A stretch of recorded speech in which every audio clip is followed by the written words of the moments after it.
This is an important issue.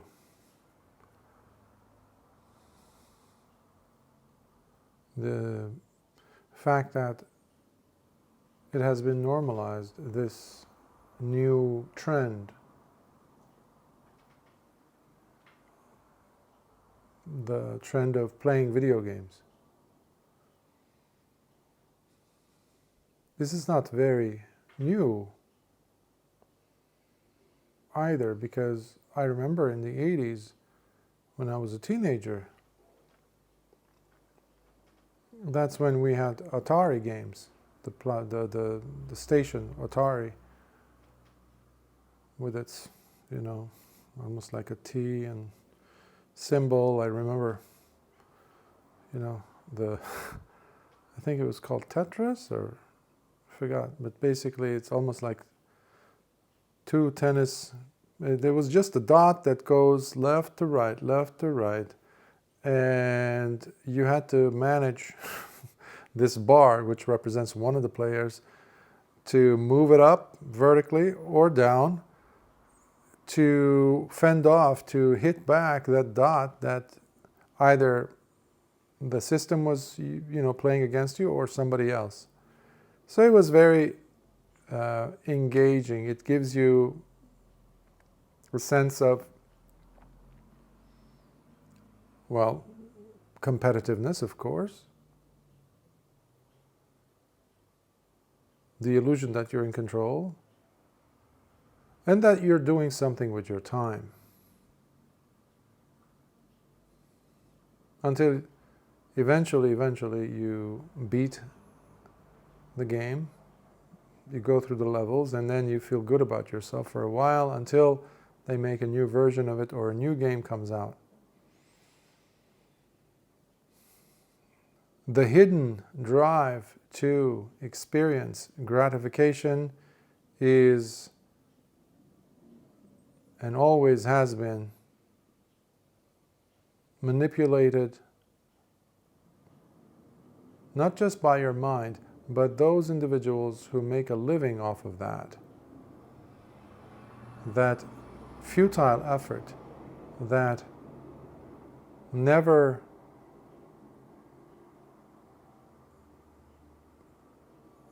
having the possibility for it to ever be gratified, promised land of satisfaction,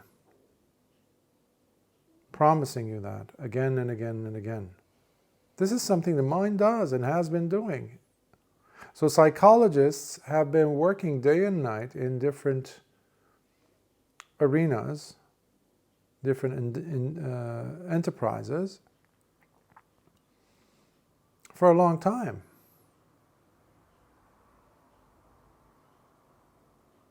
To manipulate that big loophole. In fact, they don't want to keep it as a single loophole because it has proliferated, spread out to other areas of our lives. Your eyes, your nose, everything is there. The Buddha calls it assassins. Our senses are, the six senses are our assassins. Starting with your body. They cannot be trusted.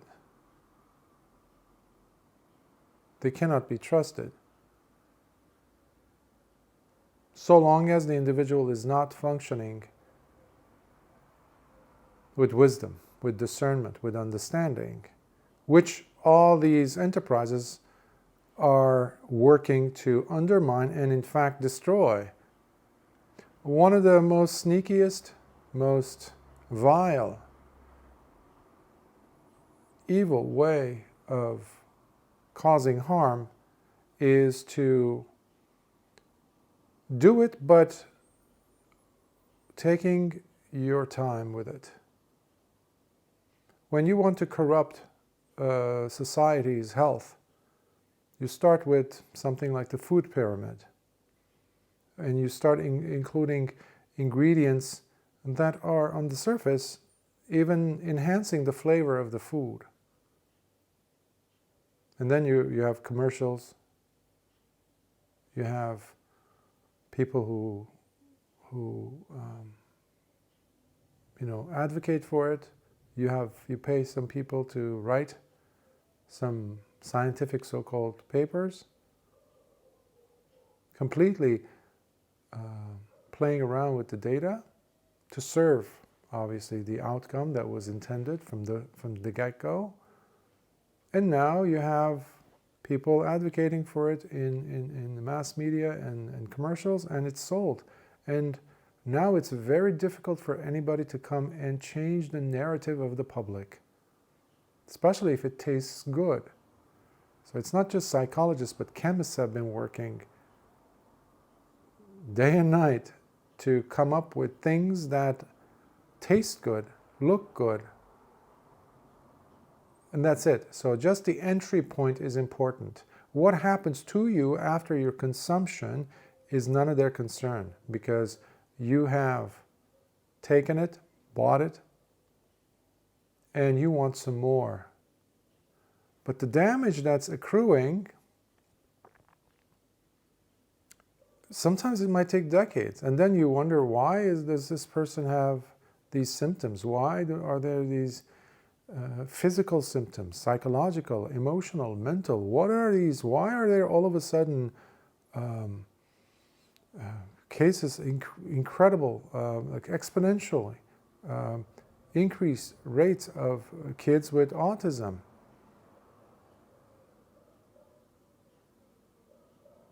Why are there so many people now being diagnosed with Alzheimer's? Which, by the way, now they're calling it the third diabetes, diabetes type 3. Why? These things don't happen overnight. These things have been happening, accruing piece by piece, from the food, from the other things that are we're being exposed to. So one of them is this.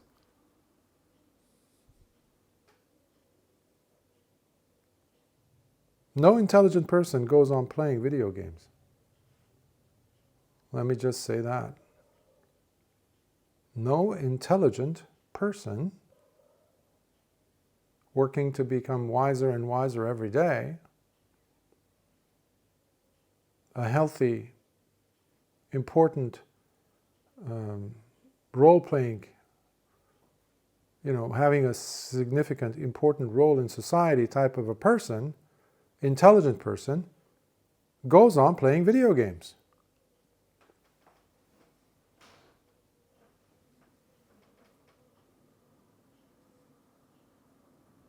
Because if you want to train individuals to become slaves, if you want them to become prisoners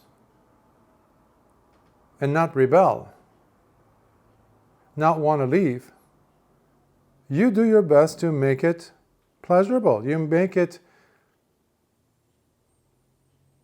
enjoyable. You make it undetectable. And that is what, over time, people, writers and I think activists in the past have mentioned, that the worst kind of prison is the one that you cannot touch, smell, see.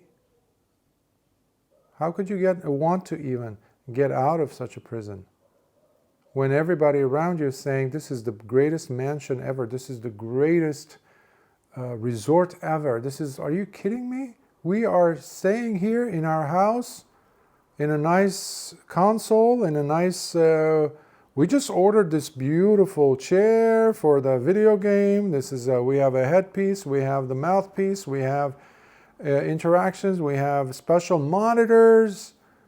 And my buddies over there on the other side of the planet, they have theirs.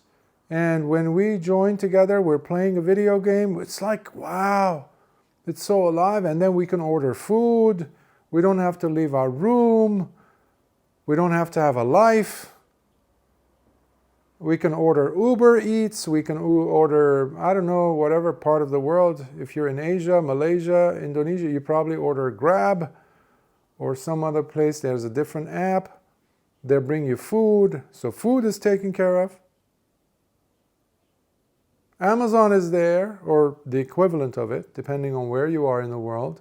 So you're covered with getting stuff. And you don't have to go outside. In fact, they're telling you you should not go outside. In fact, if you do, the police are going to come and arrest you or take you back home. Scolding you, maybe give you a ticket. Well, I'm just describing you how things were 5 years ago.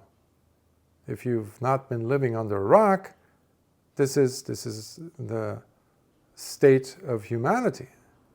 That's why you had wild boars come down into cities in parts of the world. You had tigers, you had deer, you had mountain goats in parts of Europe showing up in metropolitan cities. Bears showing up. They were like, where are all these crazy humans? What happened to them? What's wrong? Did we do something, say something? Why aren't they showing up? Why are the streets empty? Because they told us to. Imagine, we actually bought the lie that if you go outside, you're going to get sick. If you go outside to smell the clean, fresh, crisp, beautiful air, oxygen, you're going to get sick. And you're going to endanger others. I remember an image I saw, a clip of a man who was sitting on a beach all alone in Italy. In the middle of summer, he had just gone there and he was meditating alone, meditating. 4 or 5 police officers showed up and they were harassing him in the middle of, it's just sand and the ocean. And he's like, I'm not bothering anyone. What are you doing?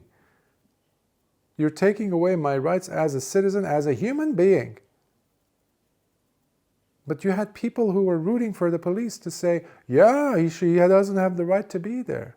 He should go inside. People were being pulled away from their morning running, morning jogs, or just walking outside under the sun. They deprived us of the sun and we bought it. We bought the lies. We bought the lies about the masks. That was the most idiotic thing I've ever seen. I knew from day one the masks were a silly idea. It actually causes more harm. Unless you are dealing with some toxic chemicals, and that mask would never work anyhow. Or you're in a hospital, you're working, you're in surgery, and you're a medical doctor working in the operating room. Otherwise, it was the most useless thing. And to have people, especially kids, children, wear them, that was criminal.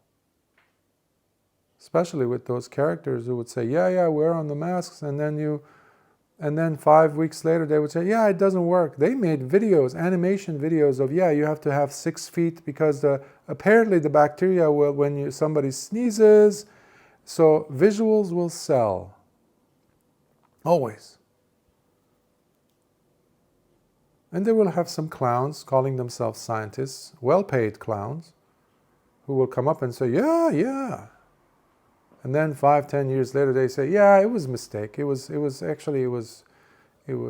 some errors with that hypothesis. Meanwhile, people's lives were ruined. Children's brains are not functioning. Their ability to speak was greatly tampered with, of children. They have accents today. Many children, teachers are working hard to have the children speaking their own native tongue because they can't speak the way their parents did. Why? Because they were too busy watching, trying to figure out what mom is saying because she was wearing a mask. So who does that? Individuals who have been brainwashed. And one of the best ways to do that is by locking yourself away from reality. And that's what video games do.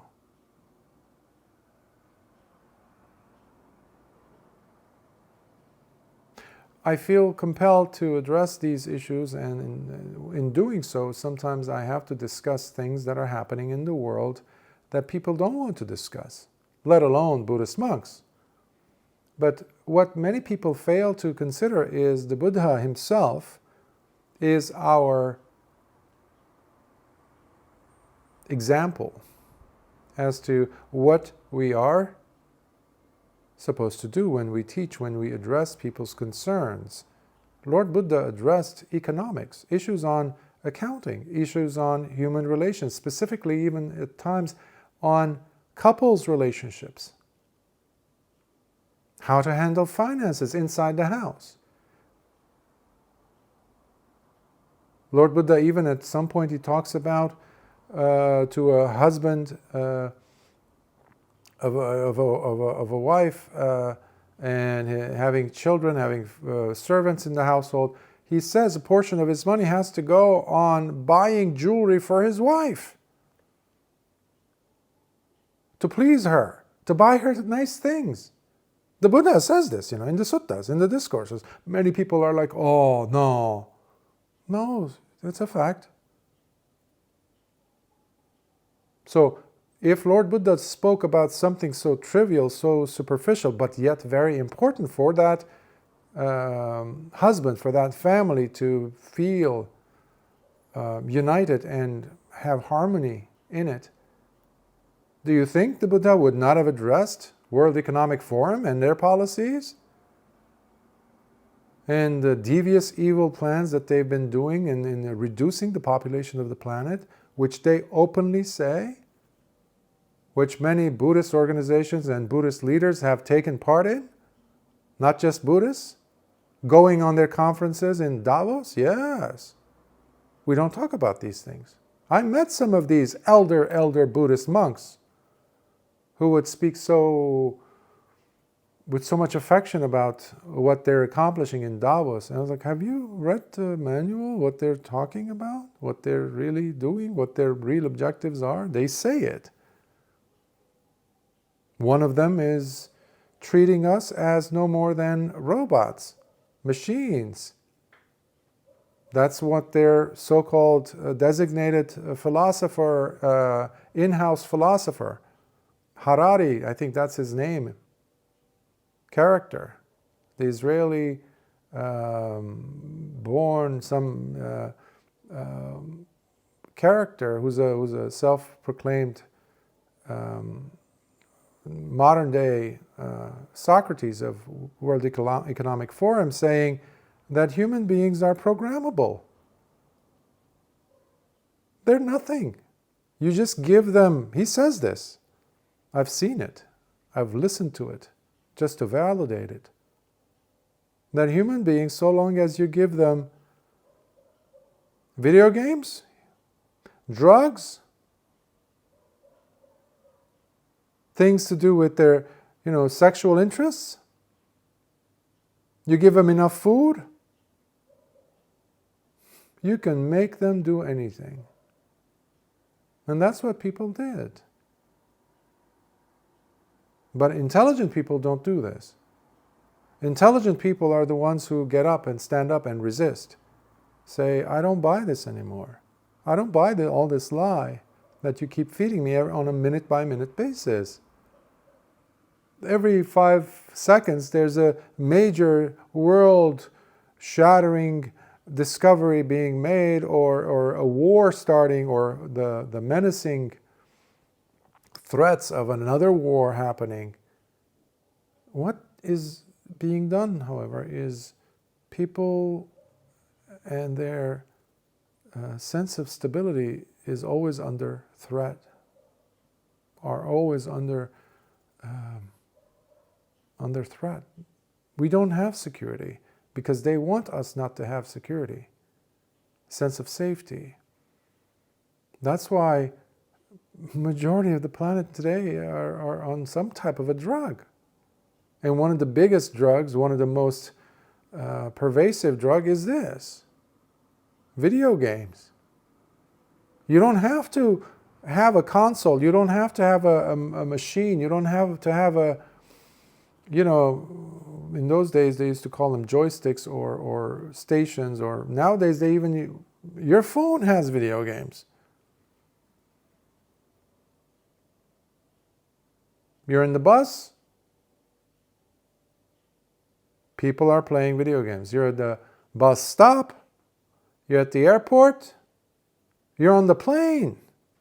In the long flights across continents, I would see people, when it's a long flight, over 12, 14 hours in some cases. And I would see, people, they would turn off the lights in the fuselage where passengers, so that they could get some sleep. And then next to me, over there, in front, behind me, you see people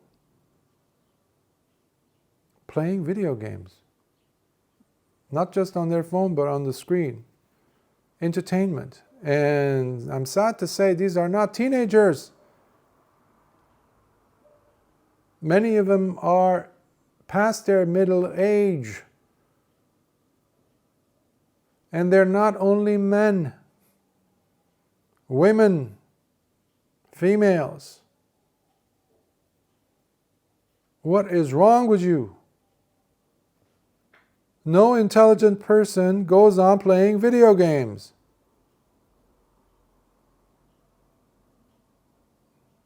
I once met a person who was telling me of she's so eager to go home so that she could go to her home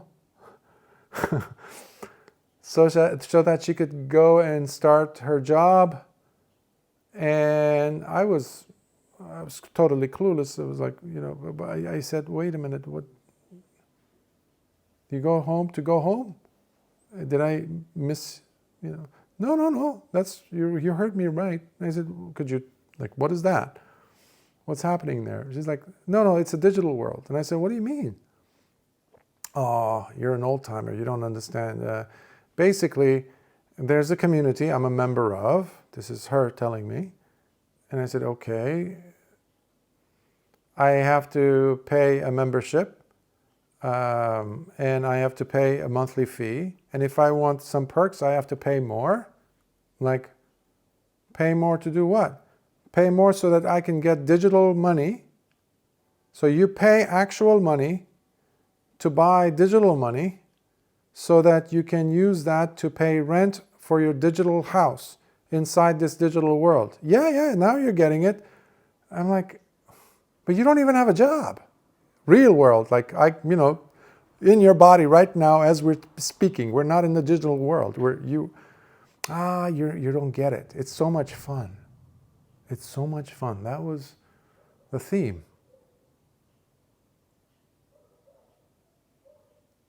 When you have a culture that is day by day becoming more and more diluted, what you're teaching them to do is you're keeping them on a very, very low level of comprehension, understanding of what is. This is why in every field, I'm sad to say, we have been dumbing down ourselves. In every field. In academia, I've noticed this over the course of more than 3 decades. As a teacher in high school, junior high, high school, I would see this happen in my students, where the level of IQ, not just the IQ, but the EQ, emotional quotient, and their level of critical thinking, their capacity to critically think was dropping from one year to the next. And instead, at least in America, they were pushing for the SATs or PSATs, basically just taking exams or filling up bubbles, tests. And that was somehow miraculously going to make the student smarter, apparently. It's exactly the opposite.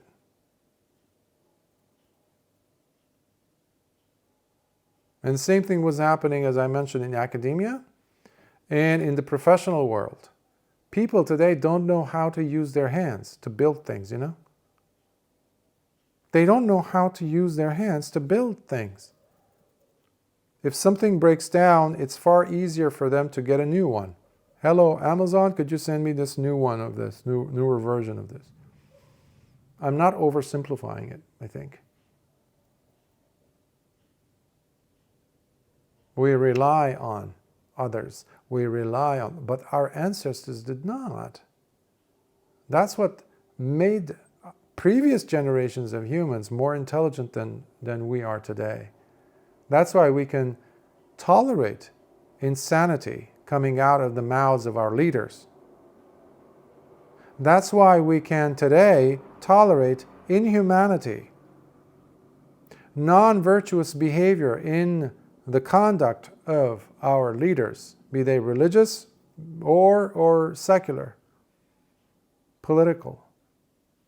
Why? Why do we need to tolerate such things? People who are incompetent, they are still being tolerated, kept in those positions. Wrong things, wrong behavior, wrong decisions are being tolerated.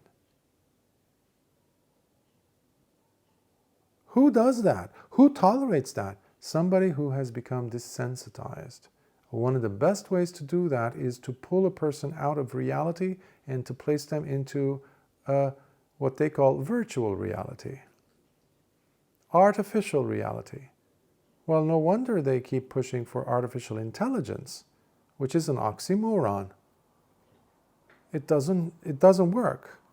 Artificial intelligence. Intelligence cannot be artificial. It was somebody coined this term, but obviously didn't have much wisdom to go along with his coinage of this term.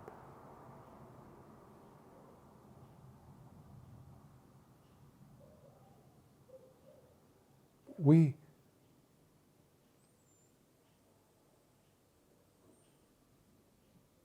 need to really look at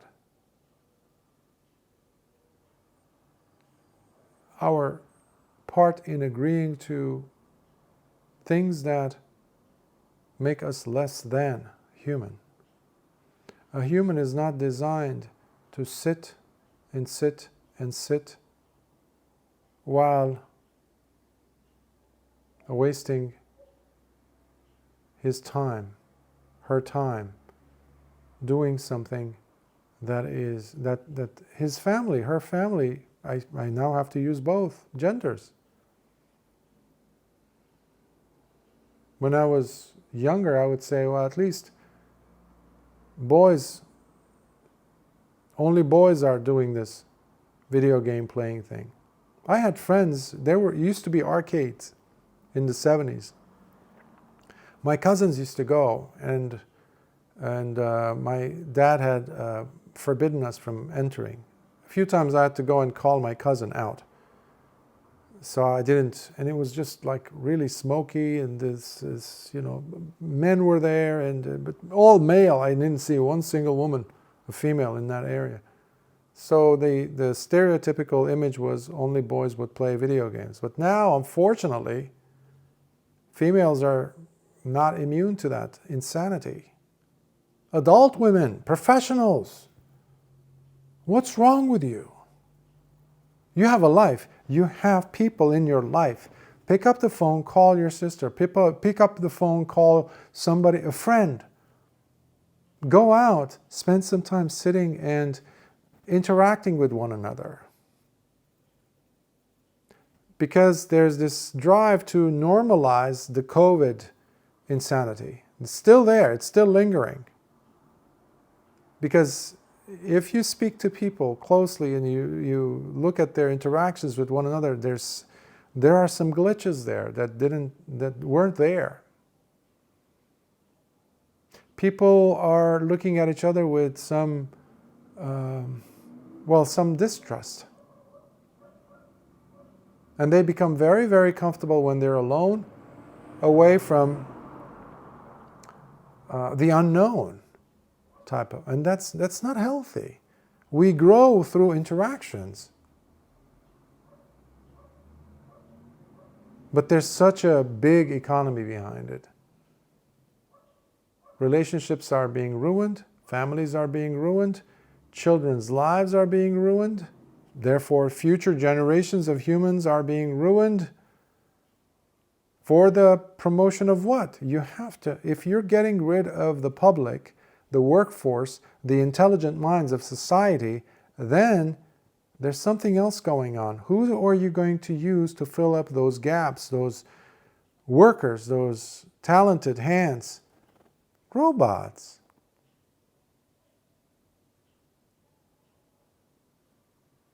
But at the cost of what? This is not giving us, by the way, a room for us to do something else, to self-reflect, to create the next, I don't know, statue of David, to build, to learn some skills, to do things, to learn how to sculpt, to learn how to be a wonderful gardener, to build wonderful buildings, bridges, to enhance our living experience as a species. No, these things are coming to take over people's jobs, livelihood, while people are being shoved aside because we're not doing anything anymore. We don't serve a purpose anymore. Unless we consume, we are dispensable. Dispensable. We're not necessary. That's why the man was saying, there's some truth there, when he's saying, what human beings? Human beings are programmable machines, he said. Programmable machines.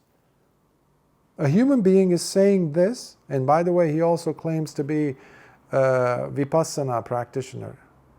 Okay? He's one of the big promoters of Goenka movement.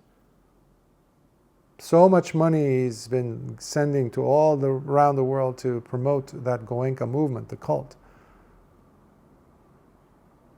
A person who's basically openly saying that I practice Vipassana without understanding what that term means at all, claiming that human beings are nothing more than programmable machines to whom you can give video games, stuff them with drugs, give them sex, gone. You can make them do whatever you want. While they're promoting AI, while they're promoting robots, and how great this is going to be for everyone. Well, how? In many industries, people have been losing their livelihood. How is this helping anyone? Are you giving these humans who are now without a job other alternative ways of enhancing their life? Such as, what are these people doing with their time? Are you giving them more time to spend with their children, for example? No. Mothers and fathers are having to work extra jobs so that they can take care of the bills to give to the daycare workers for their children, child education and all that. And they're lucky if they have only a few hours together.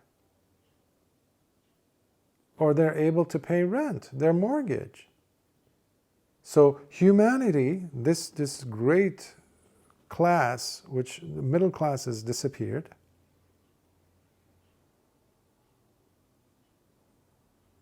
is under so much stress, so much pain, so much dukkha, so much suffering. So when we are introducing something new, it has to enhance. So whether it's a video game, whether it is robotics, whether it is something new that you are claiming to improve our life as human beings, as a species, you have to have the evidence to show that. And not just point at how many billions of dollars you, the company owner, has made in profits in this quarter, in next quarter, foreseeable quarters. That's not important. Tell me about the human quotient. Human quotient. How fulfilled are humans now? That has to be the economic gauge. That has to be the gross national product, GDP, domestic product. By how happy your public is. I don't know about you, but everywhere I've been in the world, I've crossed the planet, I have not seen the growth in happiness in people. People from various backgrounds, various ethnic, racial, wealth, demographics. That's the common denominator, sadly. Lack of time to spend with their loved ones. Busy, busy, busy, and there's nothing to show for it other than more exhaustion and more taking of, or for the first time, starting to take prescription drugs or illicit drugs.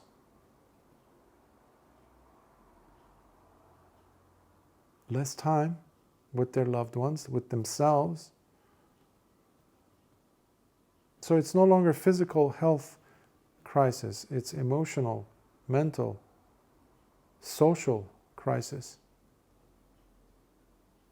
Because people are not able to look inwards. People are looking outwards a lot, ironically enough.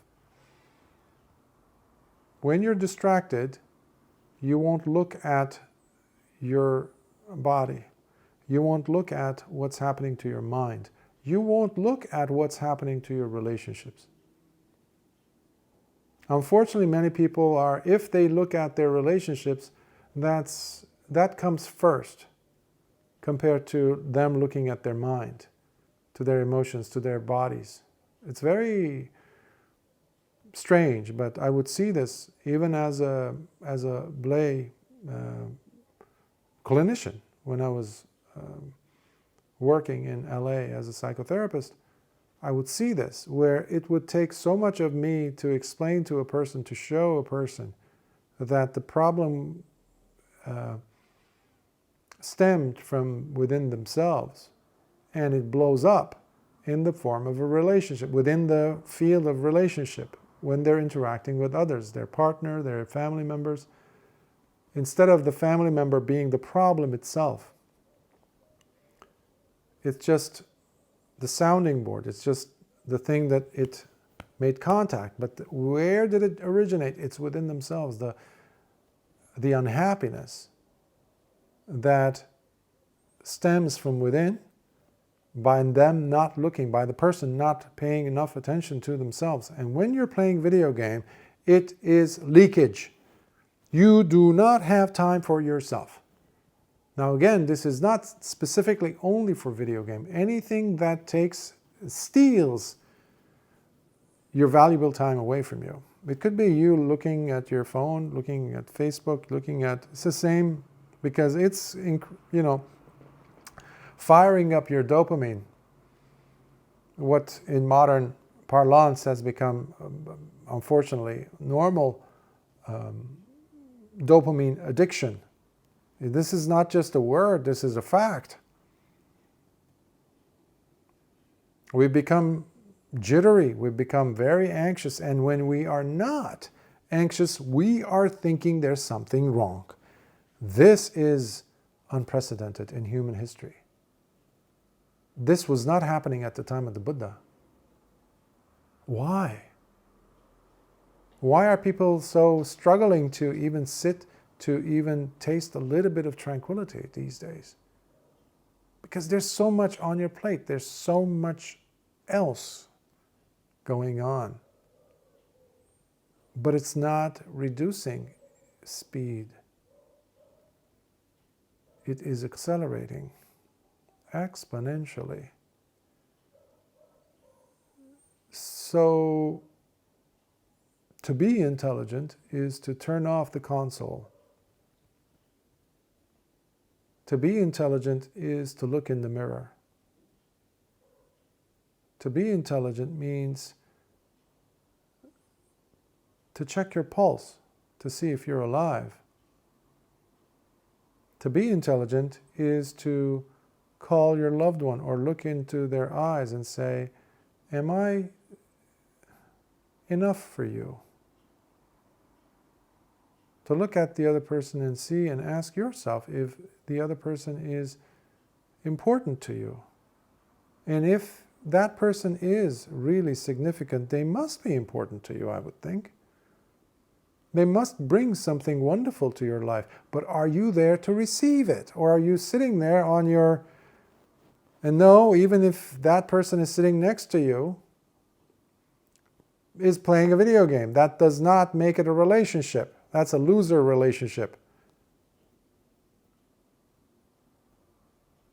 We forget that Steve Jobs and all these guys who came up with different gadgets and things for us to use that we can't put away from, when they were asked about their own children and their usage of, social networks and this and that, and they would shake their heads in the negative and they'd say, no, none of my children are allowed to have an iPad or an iPhone.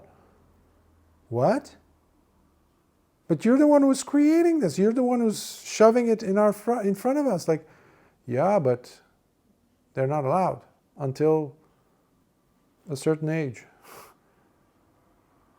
So if they knew something, it's like a drug dealer who will not tolerate his kids taking drugs. Oh, really? What's wrong with my kids? Well, we are consumers. So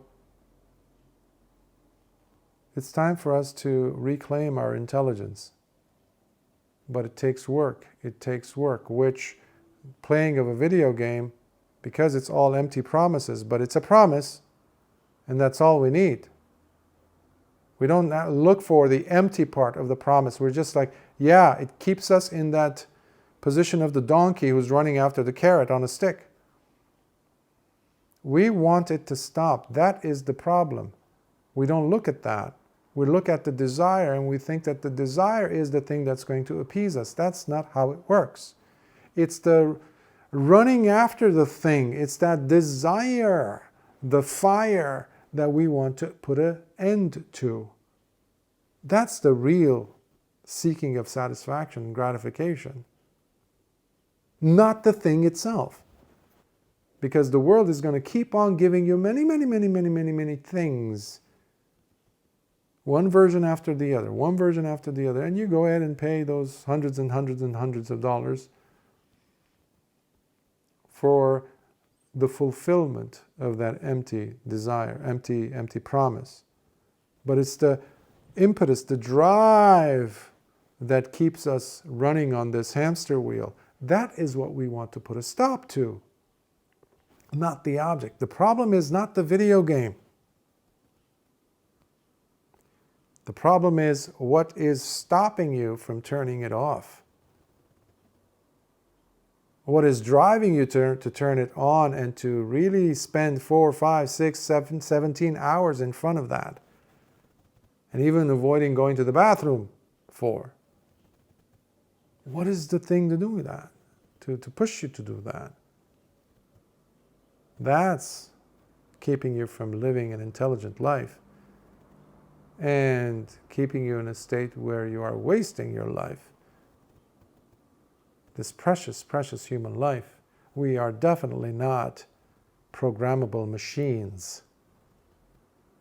Only an idiot says that. Only a heartless idiot says that.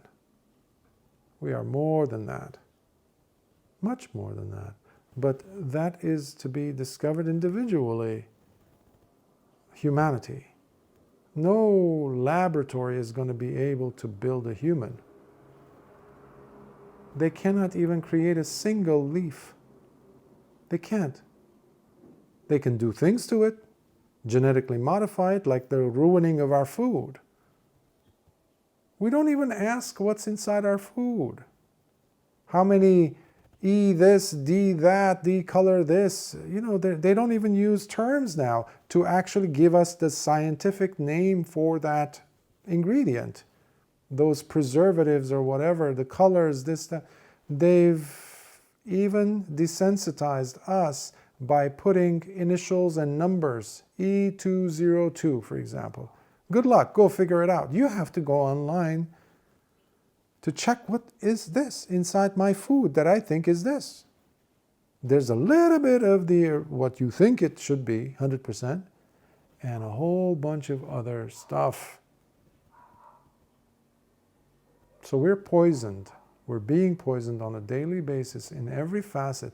So if you don't watch out for your health, if you don't watch out and protect yourself, don't expect the world to be doing that. So we are each supposed to be warriors to fend off, to shield ourselves from things that harm us. And the biggest asset you have is time. Time that you are spending, you're killing in front of a console, in front of a screen, in front of your phone, in front of a video game. Turn it off, go outside. Even if it's raining. Even if it's your backyard. Or just turn it off and sit in silence for a little bit. If it's too much, put on some music, some soft music, and just sit there. Better yet, just lay down. If you have grass outside, a lawn, or you have a walkway, just go outside, walk, move the body. See the sun. Especially if you can greet the sunrise. And let our bodies reconnect with the normal, natural synchronicity. And if you have the ability to see the sunset, I think most of us do, unless it's a cloudy sky. But at least see that. Spend some time for yourself, with yourself. And you realize the nonsense. You'll realize what is meant by saying no intelligent person keeps on playing video games.